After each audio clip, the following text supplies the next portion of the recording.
Hello, ഇന്ന് ഞാൻ ഇവിടെ കാണിക്കുന്നത് ബീഫ് അച്ചാറിൻ്റെ റെസിപ്പിയാണ് കേട്ടോ.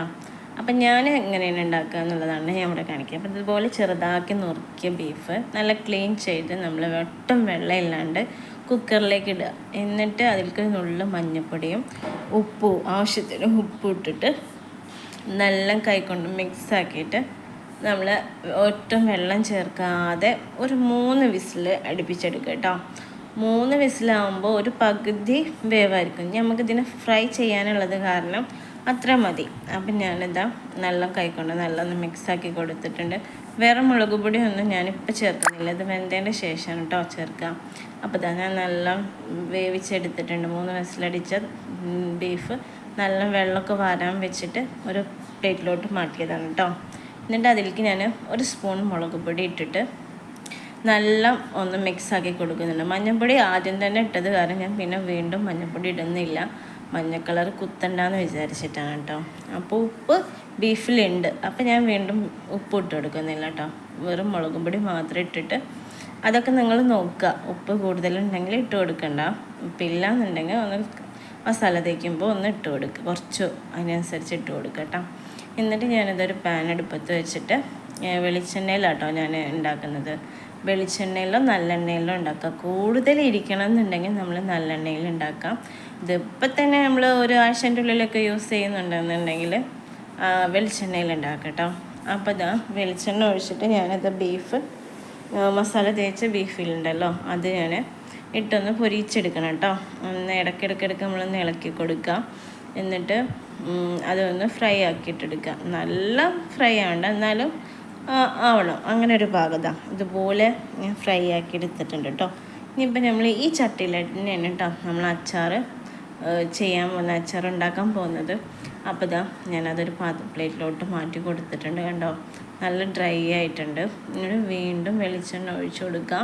നമ്മൾ കൂടുതൽ വെളിച്ചെണ്ണ ഒഴിച്ചിട്ടാണ് ഇത് പൊരിക്കുന്നതെങ്കിൽ ആ വെളിച്ചെണ്ണ നമുക്ക് ഇതിനായിട്ട് യൂസ് ചെയ്യട്ടെ. ഞാൻ ഇപ്പോൾ കുറച്ച് വെളിച്ചെണ്ണ ഒഴിച്ചിട്ടാണ് ആ പൊരിച്ചെടുത്തത്.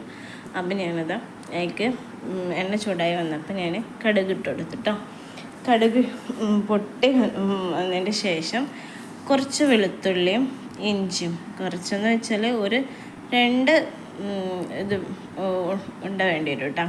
അപ്പം വെളുത്തുള്ളിയും പിന്നെ കുറച്ച് കറിവേപ്പിനും 1 കഷ്ണം ഇഞ്ചിയും. കൂടുതൽ വെളുത്തുള്ളി ചേർത്താലും ടേസ്റ്റാണ്. ഞാൻ ഇപ്പോൾ ഇതിന് ആവശ്യത്തിനെ എടുത്തിട്ടുള്ളൂ കേട്ടോ. പിന്നെ ഞാൻ സാധാരണ ബീഫ് അച്ചാർ ഇടുമ്പോൾ നമ്മളെ വീട്ടിലുണ്ടായിട്ടുള്ള ചീനമുളക് ഉണ്ടല്ലോ, അത് ഇതേപോലെ ഈ ഇഞ്ചി വെളുത്തുള്ളി ഇങ്ങനെ മൂപ്പിക്കുമ്പോൾ ഇട്ട് കൊടുക്കാറുണ്ട്. അപ്പം എരിവൊക്കെ ഇഷ്ടമുള്ളവർക്ക് നല്ല ഇഷ്ടമുണ്ടാവും. അപ്പോൾ ഇത് ഈ അച്ചാറിൻ്റെ കൂട്ടത്തിലാകുമ്പോൾ ചീനമുളകിനൊക്കെ നല്ല ടേസ്റ്റ് ആവട്ടോ അത് ഈ ബീഫിൻ്റെ കൂടെ ആകുമ്പോൾ. അപ്പോൾ ഇപ്പം എൻ്റെ കയ്യിലില്ല, അതുകൊണ്ട് ഞാൻ ഇട്ട് കൊടുക്കുന്നില്ല. അപ്പം ഞാനിതാ ഇഞ്ചി വെളുത്തുള്ളിയൊക്കെ നല്ല മൂത്ത് വന്നിട്ടുണ്ട് കേട്ടോ. അതിൻ്റെ ഇടയിൽ ഉപ്പ് അവിടെ വന്ന് നിൽക്കുന്നുണ്ട്. അനിയത്തി അതിൽ കൂടെ പാസ്സൊക്കെ ചെയ്യുന്നുണ്ട്. അതൊന്നും നിങ്ങൾ ശ്രദ്ധിക്കണ്ട, നമ്മൾ അച്ചാറുണ്ടാക്കണൊക്കെ ഇതിലേക്ക് നോക്കുക കേട്ടോ. അപ്പോൾ ഇതാ ഇഞ്ചി വെളുത്തുള്ളിയൊക്കെ മൂത്ത് വന്നപ്പോൾ ഞാൻ ബീഫും കൂടെ അതിലേക്ക് ഇട്ട് കൊടുത്തിട്ട് നല്ലൊന്ന് മിക്സാക്കി എടുത്തതിന് ശേഷം ഞാനിതാ അതിലോട്ട് അച്ചാറും പൊടി ഇട്ട് കൊടുക്കുന്നുണ്ട് കേട്ടോ. ഞാൻ എപ്പോൾ അച്ചാർ ഉണ്ടാക്കുമ്പോൾ അച്ചാർ പൊടിയാണ് യൂസ് ചെയ്യുക. ഇല്ലയെന്നുണ്ടെങ്കിൽ ഇതിൽ തന്നെ അച്ചാറിൽ തന്നെ ഈ അച്ചാറും പൊടിയിൽ പിന്നെ നമ്മൾ ഉലുവപ്പൊടി കായപ്പൊടി ഇതൊന്നും സെപ്പറേറ്റ് ചേർക്കേണ്ട ആവശ്യമില്ല. മുളക് പൊടി മാത്രം ഇട്ട് കൊടുക്കുകയാണെന്നെങ്കിൽ പിന്നെ നമ്മൾ ഉലുവ വറുത്ത് പൊടിച്ച് ചേർത്ത് കൊടുക്കണം, കായപ്പൊടി ചേർത്ത് കൊടുക്കണം. അപ്പം ഞാൻ അധികം അച്ചാർ പൊടിയാണ് യൂസ് ചെയ്യുന്നത്. അപ്പോൾ അച്ചാർ പൊടിയൊക്കെ ഇട്ടതിന് ശേഷം ഞാൻ നല്ലൊന്ന് മിക്സ് ചെയ്ത് ഒന്ന് ജസ്റ്റ് ചൂടായി അതുവരെ ഒന്ന് ഇതാക്കി മിക്സാക്കി എടുക്കുക കേട്ടോ. എന്നതിന് ശേഷം ആവശ്യത്തിനുള്ള ഉപ്പിട്ട് കൊടുക്കുക. എന്നിട്ട് ഞാൻ തീ ഓഫ് ചെയ്തു കേട്ടോ. തീ ഓഫ് ചെയ്തതിന് ശേഷമാണ് ഞാൻ സുർക്ക ഒഴിച്ചു കൊടുക്കുക. സുർക്ക എന്ന് വെച്ചാൽ വിനാഗിരി ഒഴിച്ചു കൊടുക്കുക. എന്നിട്ട് നല്ലോണം മിക്സ് ചെയ്യുക. എന്നിട്ട് ഉപ്പില്ല എന്നുണ്ടെങ്കിൽ ലേശം കൂടി ഉപ്പിട്ട് കൊടുക്കാം. പിന്നെ ഞാൻ നല്ല ലൂസാക്കിയിട്ട് എടുക്കുന്നില്ല കേട്ടോ, നല്ല തിക്കിലാണ് ബീഫ് അച്ചാർ എടുക്കുന്നത്. ഞാൻ ബീഫും ചിക്കനൊക്കെ അങ്ങനെ തന്നെ ചെയ്യാറ്. അപ്പോൾ ഇങ്ങനെ ചെയ്ത് നോക്കാത്തവരൊക്കെ ഒന്ന് ട്രൈ ചെയ്ത് നോക്കുക. വീഡിയോ ഇഷ്ടമായാൽ ലൈക്ക് ചെയ്യുക, സബ്സ്ക്രൈബ് ചെയ്യുക. അപ്പോൾ ഓക്കെ, ബൈ.